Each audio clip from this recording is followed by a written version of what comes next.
Alright, first thing you want to do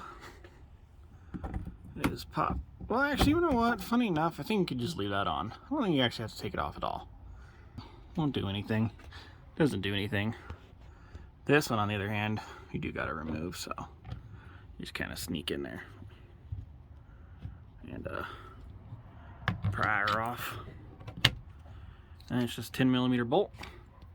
Take it off, and then all of the corners have clips, and then they just snap off.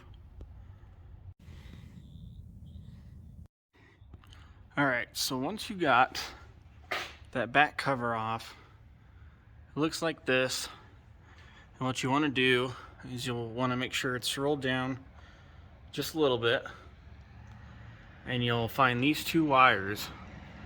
And basically what I'm going to do is I'm just going to tape them right here. And so that way you won't have a shattering glass.